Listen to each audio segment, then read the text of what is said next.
Hello friends, I am Apruti. Welcome back to our channel plants space. सर्दियों के बाद तुलसी जी के पौधे में ग्रोथ स्टार्ट हो जाती है, लेकिन अभी कुछ तुलसी जी के पौधे ऐसे भी हैं हमारे पास जिनमें अभी ग्रोथ नहीं हुई है, लेकिन वो हरे हैं। ऊपर से सूखे हुए दिखाई देंगे, लेकिन जैसे ही आप हल्का सा उसका स्टेम को स्क्रैच करके देखेंगे, अगर वो ग्रीन है तो उसमें न्यू ग्रोथ हो जाएगी। और तुलसी जी के पौधे में मंजरी भी बनने लगी होंगी, यानी कि जो सीड पॉड होते हैं वो, और उन्हीं की वजह से ये ग्रोथ नहीं होती है, इसीलिए मंजरी को हटा देना चाहिए। तो अभी देखिए हल्का सा स्क्रैच करेंगे इसको और पता चल जाएगा कि इनमें कौन सी टहनी सूखी हुई है और कौन सी टहनी हरी है। तो जो जो टहनियाँ ब्राउन हैं उनको आप हटा सकते हैं क्योंकि वो सूखी हुई हैं। और हल्का सा स्क्रैच करने पर अगर वो ग्रीन है तो वहीं से उनमें न्यू ग्रोथ स्टार्ट हो जाएगी, इसीलिए परेशानी की बात नहीं है। अब देखिए इस तरह से ये सूखी हुई टहनी है, इनको हमने हटा दिया। अब जो जो हरी टहनियाँ हैं उनमें ग्रोथ स्टार्ट होने वाली है, लेकिन अभी आप अपने प्लांट को शेप भी दे सकते हैं। ये जो तुलसी जी के पौधे हैं इनकी जो ब्रांचेस हैं ज़्यादा बढ़ गई हैं, यानी ग्रोथ कर गई हैं, तो इनकी हल्की हल्की हम कटिंग कर देते हैं। और इस पर हमने लास्ट ईयर भी एक वीडियो शेयर की थी और उसका रिजल्ट भी हमने दिखाया था। रिजल्ट बहुत अच्छा था, तो आप ज़रूर चेक कीजिएगा डिस्क्रिप्शन बॉक्स में वो वीडियो। अगर आपको बहुत ज़्यादा कटिंग प्रूनिंग नहीं करनी है तो जहाँ से भी न्यू शूट दिखाई दे रही है उसके ऊपर से आप हल्की सी कटिंग कर सकते हैं। मुझे अपने प्लांट को घना बनाना है, इसलिए मैंने अच्छे से कटिंग कर दी है। और ये जो मंजरी है, यानी जो सीड्स इसमें बनते हैं, इनको इस तरह से आपको हटा देना है। एक बार मैंने नाखून से इसको कट कर दिया था, तो हमारे एक व्यूअर ने बुरा माना था कि तुलसा जी के जो मंजरी होती हैं उनको नाखून से नहीं तोड़ते हैं। तो आप इस तरह से आराम से इनको अलग कर सकते हैं। अब ये जो है जितनी भी इसमें छोटी छोटी ब्रांचेस हैं इन सभी को हम कट कर देंगे, क्योंकि हमें अच्छी ग्रोथ चाहिए। और एक बात का सबसे ज़्यादा ध्यान रखिएगा, पहले अपनी मम्मी से पूछ लेना, क्योंकि मेरी मम्मी तो कुछ नहीं कहती हैं, क्योंकि उन्हें पता है रिजल्ट क्या रहने वाला है, अच्छा ही जाएगा। लेकिन आपकी मम्मी इस बात को लेकर आपकी क्लास भी लगा सकती हैं कि हरी भरी तुलसा जी को क्यों बेकार कर दिया। अब उन्हें आप समझाना कि तुलसा जी का पौधा फिर से हरा भरा हो जाएगा, बल्कि अब और भी अच्छी आगे ग्रोथ करेगा।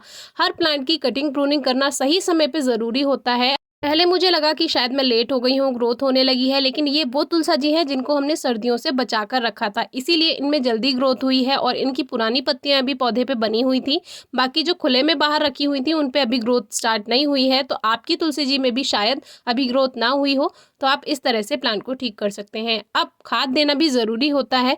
तुलसी जी की पूजा की जाती है, लेकिन एक तरह से पौधा ही होता है तुलसा जी का, तो उनकी देखभाल पौधों के जैसी भी होनी चाहिए, यानी खाद भी देना चाहिए, तभी आपके पौधे में अच्छी ग्रोथ होगी।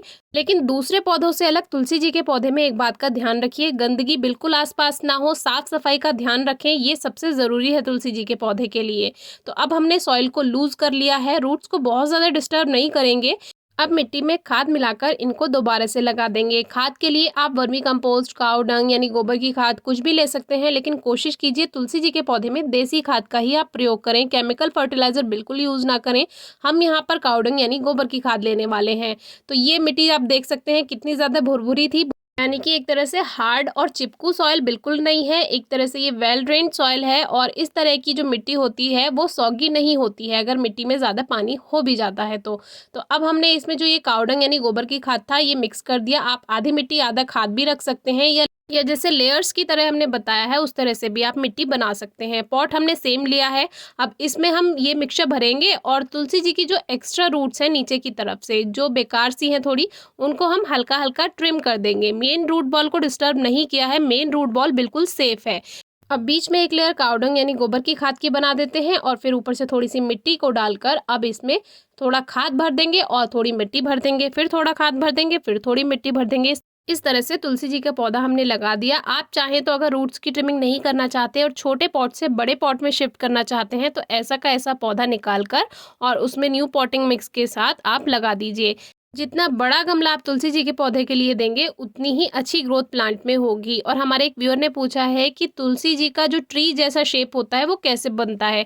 तो जब हम हल्की हल्की ट्रिमिंग कर देते हैं तो वो एक तुलसी जी का जो पौधा है वो पेड़ जैसी ही शेप ले लेता है। और एक बद्री तुलसी जी भी काफ़ी हरी भरी चलती हैं, तो वो किसी और वीडियो में दिखाएंगे, आजकल उनमें सीड्स बन रहे हैं।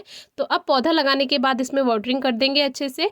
और ये आप धूप में भी रखा रहने दे सकते हैं, क्योंकि मेन रूट बॉल को हमने डिस्टर्ब नहीं किया है, इसीलिए हमारा पौधा बिल्कुल ठीक रहेगा। लेकिन फिर भी अगर आपको डर है तो आप 2 दिन धूप में ना रखें, 2 दिन उन प्लांट को छाया में रखें। और इस तरह से हमारी रिपोर्टिंग कंप्लीट हुई। कुछ लेडीज़ तुलसी जी के पौधे में बहुत ज़्यादा जल चढ़ाती हैं, तो थोड़ा सा ही जल दीजिए जिससे आपका प्लांट अच्छी ग्रोथ कर पाए। फिर भी अगर कोई क्वेरी हो तो पूछिएगा। Thank you.